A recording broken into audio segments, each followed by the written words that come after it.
Is this a cult? In my mind, it is a cult, yes. There were multiple things we saw that had real parallels with cults. But the primary aspect of it that's cult-like that I would say is Andrew Tate's War Room. So you pay $3,000 a year to join. I think it's recently actually gone up to $5,000.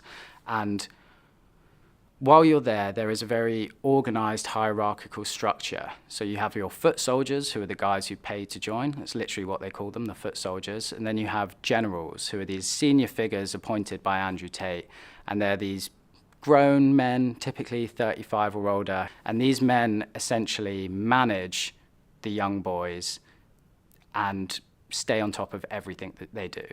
And they create a real insider-outsider divide. So anyone outside of the war room, they call them clown world. That's where the title of our book came from, because they're living in a complete fake reality. That's how they see it. And everyone inside is assumed to be someone who has this superior level of knowledge that has been given to them by this person, Andrew Tate, who essentially becomes like a deity for them. They even refer to his philosophy as Tateism, as though it is like a encapsulating spiritual philosophy. I think it's essentially an example of what can happen when a cult decides to use social media to market itself rather than real-world interactions. And that online aspect allowed them to grow at a rate that no one has ever seen before, right? He's a cult leader who was essentially broadcasting to everyone around the world on TikTok.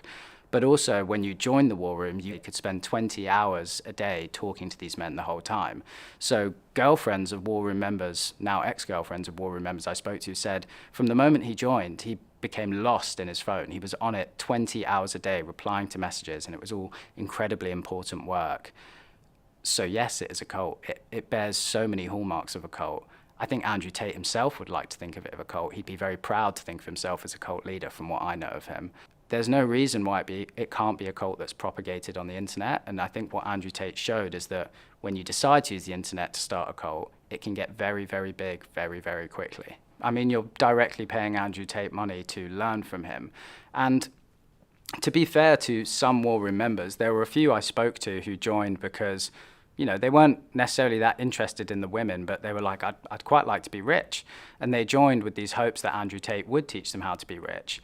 And one of them, he joined with the hopes that he would learn how to make loads of money. But what he tells me he very quickly found out when he joined was that within the war room and within Andrew Tate's sphere, there was really only one way they taught you how to make money, which was by either taking your girlfriend you already have and getting her to work for you on webcam or fans and give you all the money, or going out there and recruiting women, making them believe that you want to be their boyfriend when in reality you're planning to get them to work for you in the sex industry and give you the money.